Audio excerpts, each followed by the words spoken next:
In the last video, we have seen evidences of evolution, in which we have studied first morphological evidence, then second anatomical evidence, vestigial organs, and today we will study about the fourth evidence, paleontological evidence. It means study of fossils. Paleontological evidence means study of fossils. So, as we know, large number of plants and animals get buried due to disaster like flood, earthquake, volcano, etc. And as they get buried in the soil,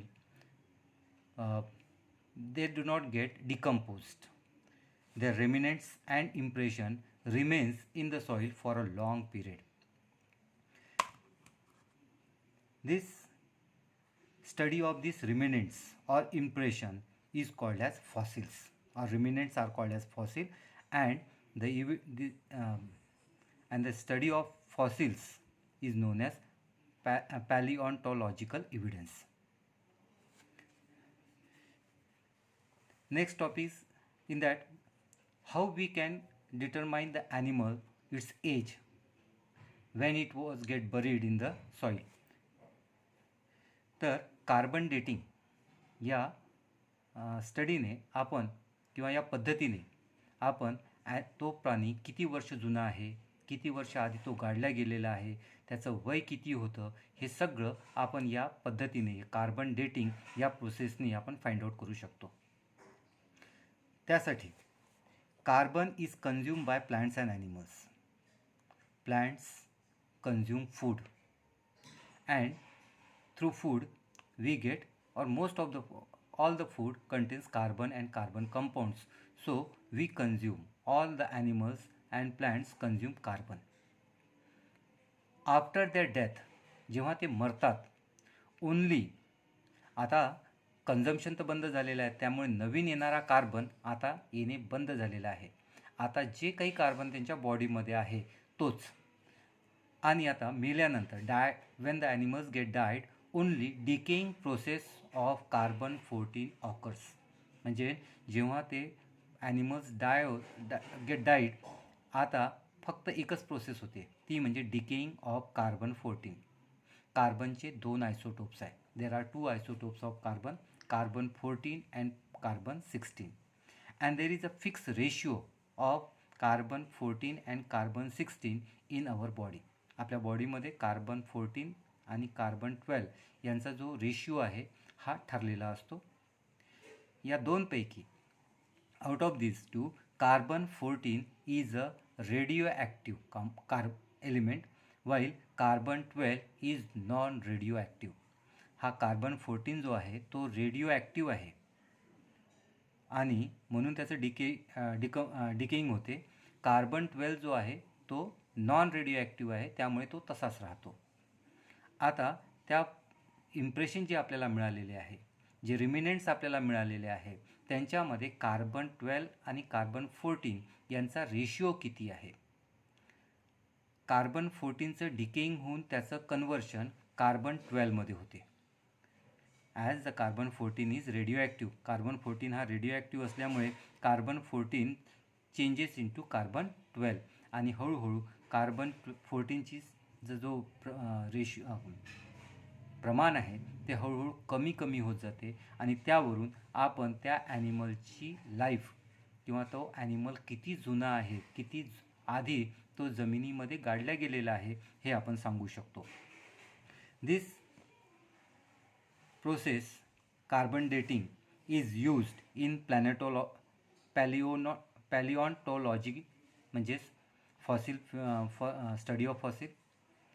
अँथ्रोपोलॉजी म्हणजे आपण त्याचा age सांगू शकतो की तो मरत असताना किंवा जेव्हा त्याची डेथ झाली तेव्हा तो किती वर्षाचा होता किंवा किती वर्षाआधी तो मरण पावला. त्यानंतर मेन्युस्क्रिप्ट म्हणजे तो जो ॲनिमल आहे किंवा तो जो फॉसिल आहे तो कोणत्या एजमधला आहे, म्हणजे आजपासून किती वर्ष जुना आहे, म्हणजे 2 करोड वर्ष आधीचा आहे की 50,000 वर्ष आधीचा आहे, हे सगळं आपण शोधू शकतो. त्याला म्हणतो आपण मेन्युस्क्रिप्ट. Here we have some example of paleontological evidence. तर यामध्ये आपल्याला दिसते की animals get buried into the earth. जेवढे काही ॲनिमल्स आहेत ते कुठल्या तरी डिझास्टरमुळे ते अर्थमध्ये बरीड होतात किंवा गाडले जातात. जेव्हा आपण त्याचं उत्खनन केलं, we find that at the lowest level, deep into the earth, we see only the fossils of non-chordates animal. आपण जेव्हा सर्वात खालच्या जमिनीचा थर बघितला तर त्यामध्ये आपल्याला तसे ॲनिमल सापडले ज्यांच्या शरीरामध्ये हाडं नसतात, म्हणजे नॉन कॉर्डेट्स. त्याच्यावरच्या लेअरवर आपल्याला स्पायसेस म्हणजे पाण्यामधले जिजू, फिशेस वगैरे. त्यानंतर आपल्याला दिसते ॲम्फिबियन्स आणि रेप्टाईल्स. त्याच्यावरती दिसते आपल्याला रेप्टाईल्स आणि डायनासोरसारखे प्राणी. आणि त्या सर्वात वरच्या लेअरवर आपल्याला एव्स म्हणजे पक्षी, मॅमल्स हे दिसतात. यावरून आपल्याला काय लक्षात येते? From this we can conclude that on this earth first non chordates animals are form. फ्रॉम non-chordate animals, Pisces are evolved. From Pisces, reptiles and amphibians are evolved, and from reptiles and amphibians, birds and mammals are evolved. म्हणजे हा तो क्रम आहे. This is the sequence how the animals evolved on the earth. पृथ्वीवर सजीवांची उत्पत्ती कशा प्रकारे झाली, कोणत्या क्रमाने झाली ते आपल्याला दिसते. तर सर्वात पहिले नॉन कॉर्डेट्स आले, त्यानंतर फिशेस आले, त्याच्यानंतर रेप्टाईल्स आणि ॲम्फिबियन्स आले, त्यानंतर एव्ज आणि मॅमल्स आलेत. नेक्स्ट एव्हिडन्स आहे कनेक्टिंग लिंक्स, जोडणारे दुवे. एक्झाम्पल दिलेले आहे डक बिल्ड प्लॅटिपस, लंगफिश आणि पेरिपॅटस. आता what do you mean by connecting links? Some plants and animals shows some morphological characters by which they can be related to two different groups. म्हणजे काही ॲनिमल्समध्ये असे काही मॉर्फोलॉजिकल कॅरेक्टर्स असतात जे दोन ग्रुप्सला जोडण्याचं काम करतात. क्लासिफिकेशन ऑफ ॲनिमल्समध्ये मी तुम्हाला शिकवणार आहोत protozoa, Porifera, coelenterata, प्लॅटीहॅल्मेंथिस, ॲस्केलहॅल्मेंथिस, ॲनिलिडा, arthropoda, Mollusca, इकायनोडर्मेटा आणि हेमिकॉर्डेटा. तर हे जे ॲनिमल्स आहे यांचे आपण क्लासिफिकेशन केलेलं आहे. तर एक ॲनिमल दोन ग्रुप्समध्ये कशा प्रकारे लिंक करतो आणि असे जे ॲनिमल्स आहेत जे दोन ग्रुपसोबत लिंक करतात, म्हणजे काही कॅरेक्टरिस्टिक एका ग्रुपचे, काही कॅरेक्टरिस्टिक दुसऱ्या ग्रुपचे, तर असे जे ॲनिमल्स आहेत याला म्हणतो आपण कनेक्टिंग लिंक्स. आता या ठिकाणी सर्वात पहिले पॅरिपॅटस. हा जो पॅरिपॅटस आहे याच्यामध्ये सेगमेंटेड बॉडी आहे, यांच्या अंगावर अशा रेषा सेगमेंट्स आहे. त्याच्यानंतर थिन क्युटिकल आहे आणि लोकोमोशनसाठी त्यांना पॅरापोडिया आहे. These are the characteristics of Annelida. हे जे कॅरेक्टरिस्टिक आहे segmented body, parapodia for locomotion, thin cuticle, these are the characteristic of Annelida. It has open circulatory system and it respires with the help and tracheal respiration. It respires with the help of trachea, and these are the characters of Orthopoda. म्हणजे tracheal respiration आणि open circulatory system हे ऑर्थोपोडाचे लक्षण आहे किंवा characteristic आहे. Segmented body असणे, पॅरापोडिया असणे हे ॲनिलिडा. म्हणजे this animal is a connecting link between Annelida and Arthropoda. Second is lungfish. Mostly fishes respire with the help of gills. Fishes are aquatic animals. They take oxygen from water, and for that they have gills. But this lungfish has lungs. Animals which are terrestrial or which lives on land respire with the help of lungs. जे animals जमिनीवर राहतात ते लंग्सनी respiration करतात. जे animals पाण्यामध्ये राहतात ते गिल्सनी respiration करतात. या फिशला लंग्स आहे, म्हणजेच it is and connecting between amphibians and fish. Third is duck billed platypus. This duck billed platypus has a characteristic of reptiles. They lay eggs. हा रेप्टाईलची कॅरेक्टरिस्टिक की हा अंडी देतो. सेकंड, इट आणि these animal have a hairs on their body. It is a characteristic of mammal. It has mammary gland. दुधाच्या ग्रंथी आहे. Again it is a characteristic of mammal. Means this duck-billed platypus is a connecting link between reptiles and mammals. याच्यामध्ये रेप्टाईलचे गुणधर्म आहे की it Lay's egg, तो अंडी घालतो. मॅमलचे characteristic आहे की हा हेअरी आहे, हेअर असणे. It is a characteristic of mammal, and it has mammary gland. So we can say that from fishes amphibians are evolved, from amphibians reptiles are evolved, and from reptiles mammals are evolved. म्हणजे पहिले माशांपासून amphibians तयार झाले, ॲम्फिबियन्सपासून reptiles तयार झाले आणि रेप्टाईल्सपासून mammals तयार झालेत. Next evidence is embryological evidence. Embryos. Here there is a picture. First embryo is of fish, second is of salamander, third embryo is of tortoise, fourth of chicken, fifth of pig, cow, rabbit and man. तर हे जे ॲम्ब्रियोज आहे यापैकी सर्व ॲम्ब्रियोज आपल्याला similar दिसत आहे. म्हणजे अर्ली स्टेजमध्ये सर्व ॲम्ब्रियोज एकसारखेच असतात. मग तो फिशचा असेल, सॅलॅमेंडरचा असेल, टॉर्टॉईजचा असेल, चिकनचा असेल, पिगचा असेल, काऊचा असेल, रॅबिटचा असेल किंवा मॅनचा असेल, सगळे ॲम्ब्रियो एकसारखेच असतात सुरुवातीच्या स्टेजेसमध्ये. डेव्हलपमेंट स्टेजेसमध्ये त्यांच्यामध्ये थोडे थोडे बदल होत जातात आणि नंतर ते टोटली एकमेकांपासून डिफर करतात. म्हणजे सुरुवातीला ते एकदम सारखे असतात, त्याच्यानंतर थोडे थोडे त्यांच्यामध्ये बदल झाले, त्यानंतर एकदम बदलले. म्हणजे आता फिश, सॅलॅमेंडर, टॉर्टॉईज, चिकन यांच्यामध्ये तुम्हाला कुठलीही सिमिलरिटी दिसत नाही किंवा सारखेपणा दिसत नाही. This evidence shows that in initial state indicate that they are evolved from a common ancestor or they have a common origin. हे सर्व प्राणी एकाच प्राण्यापासून निर्माण झाले असावेत.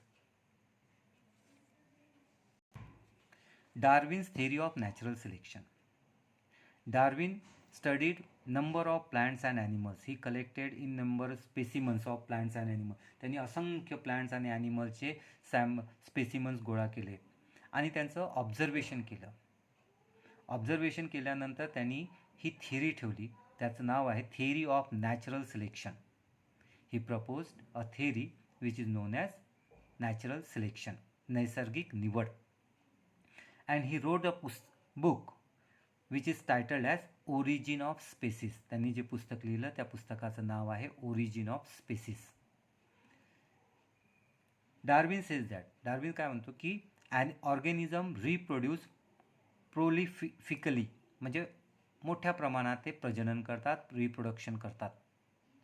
And all these organism compete with each other. आणि हे सर्व प्राणी एकमेकांसोबत कॉम्पिटिशन करतात. कॉम्पिटिशन इतकं थिटरिंग मॅनरमध्ये असते, म्हणजे इतके भयंकर असते की ते मरेपर्यंत एकमेकांशी भांडू शकतात. In this competition only those organism sustain. या कॉम्पिटिशनमध्ये फक्त तेच ऑर्गॅनिझम जिवंत राहतात which shows the modification essential for winning the competition. म्हणजे तेच ऑर्गॅनिझम जिंकतात जे ऑर्गॅनिझममध्ये काही मॉडिफिकेशन झालेलं आहे, असं मॉडिफिकेशन जे त्यांना जिंकवू शकते. Which essential for winning the competition. त्या कॉम्पिटिशनला जिंकण्यासाठी जे काही मॉडिफिकेशन त्यांच्यामध्ये व्हायला पाहिजे ते जर झाले असेल ते जिंकतात आणि ज्यांच्यामध्ये ते मॉडिफिकेशन झालं नाही ते नष्ट होतात. तर निसर्ग, this is what natural selection. Nature says that those organism which are fit will live. जे ऑर्गॅनिझम फिट आहेत, तंदुरुस्त आहे ते जगेल. And rest of them will die. जे फिट नाही आहे ते मरणार, जे फिट आहे ते जगणार.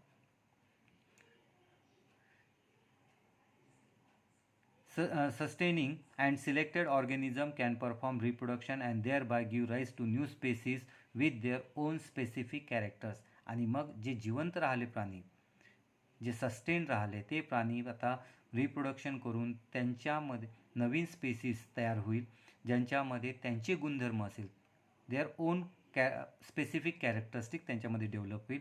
यालाच डार्विन म्हणतो natural selection, which is widely accepted for a long duration, जे लोकांनी मोठ्या प्रमाणात एक्सेप्ट केलेले आहे. बऱ्याचशा सायंटिस्टनी वेगवेगळ्या थेरीज मांडलेल्या आहे, but only natural selection, this theory of Darwin is being accepted throughout the world.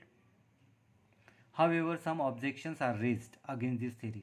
काही ऑब्जेक्शन्स त्यांच्यावर घेण्यात आले होते. त्यापैकी पहिलं होतं, natural selection is not the only factor responsible for evolution. Natural selection हा एकमेव फॅक्टर नाही आहे ज्याच्यामुळे इव्होल्युशन घडून येते. त्याच्यामध्ये बरेचसे फॅक्टर्स असतात, जिओग्राफिकल असेल, त्यांचा हॅबिटेट असेल, ठीक आहे. तर असे अनेक फॅक्टर्स असू शकतात. फक्त नॅचरल सिलेक्शन हा एकमेव फॅक्टर, नॅचरल सिलेक्शनमुळे इव्होल्युशन घडून येते हे बरोबर आहे, पण फक्त एकमेव नॅचरल सिलेक्शनमुळेच इव्होल्युशन घडून येत नाही. Darwin did not mention any explanation about useful and useless modification. ॲनिमल्समध्ये मॉडिफिकेशन होत असताना काही युजफुल मॉडिफिकेशन होतात आणि काही युजलेस. त्यांनी युजफुल मॉडिफिकेशनबद्दल तर सांगितलं, पण युजलेस मॉडिफिकेशनबद्दल त्यांनी कुठल्याही प्रकारचं एक्सप्लेनेशन दिलं नाही, किंवा दोन्हीही युजफुल आणि युजलेसबद्दल त्यांनी जास्त स्पष्टीकरण, जास्त एक्सप्लेनेशन त्यांनी दिलेलं नाही. There is no explanation about show changes, slow change and abrupt change. जो चेंज होत झालेला आहे, इव्हॉल्युशन म्हणजे काय? It is a spontaneous change taking place in the body. मग चेंज होत आहे तर तो हळूवार होणारा चेंज आहे की ॲब्रूट किंवा अचानकपणे होणारा चेंज आहे. तर ते जे चेंज आहे ते कशा प्रकारचे आहे, कोणते चेंज स्लो झालेले आहे, कोणते अचानकपणे झालेले आहे, याच्याबद्दलचं सुद्धा एक्सप्लेनेशन त्यांनी आपल्या थेअरीमध्ये दिलेलं नाही. Next theory was given by Lamarck, and this theory is known as Lamarckism. Jean-Baptiste Lamarck proposed the morphological change occurring in the living organism are responsible for evolution. Morphological change म्हणजे त्यांच्या शरीरामध्ये होणारा बदल are responsible for evolution. इव्हॉल्युशनसाठी ते कारणीभूत असतात. त्यांच्यामध्ये शरीर रचनेमध्ये होणारा बदल, मॉर्फॉलॉजिकल चेंज जो लिव्हिंग ऑर्गॅनिझममध्ये घडून येते, तो that is responsible for evolution. For this he has given the concept use and disuse of organ. Use and disuse, जसं आपल्याला माहिती आहे की earlier human beings were having tail. म्हणजे आता पुढे आपण पाहणार आहोत की we are originated from animals, from monkeys, they are having tail, we are not having tail. असं का? तर जेव्हा मंकीज झाडांवर राहत होते तेव्हा ते टेलचा उपयोग करत होते. They were using their tail to balance their body. But when these animals started living on the land, they stop using their tails, and meanwhile after long duration these tails were disappear. Use and disuse. Here there are some examples given by Lamarck. Giraffe neck, it was not as long as it is. पहिले ही एवढी लांब नव्हती जेवढी आता आपल्याला दिसत आहे. Giraffe is the tallest animal in the world. जगातला हा सर्वात मोठा प्राणी, उंच प्राणी आहे, पण त्याची मान इतकी लांब, आता जितकी लांब आपल्याला दिसत आहे तेवढी तेव्हा नव्हती. मग काय झालं तर these animals are found in desert. तर डेझर्टमध्ये राहणारे हे प्राणी आहे. त्यांना फूड मिळण्यासाठी ते आपल्या मानेला स्ट्रेच करू लागले, आणि या स्ट्रेचिंगमुळे हळूहळू त्यांची जी नेक आहे ती थोडी थोडी लांबत गेली. आज ती एवढी लांब झालेली आहे असं लॅमार्क म्हणतात.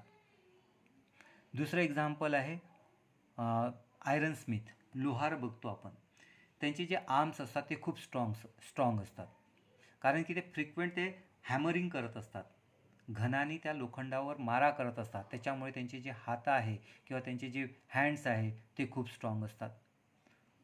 हे झाले यूज केल्यामुळे त्यांच्यामध्ये झालेला चेंज.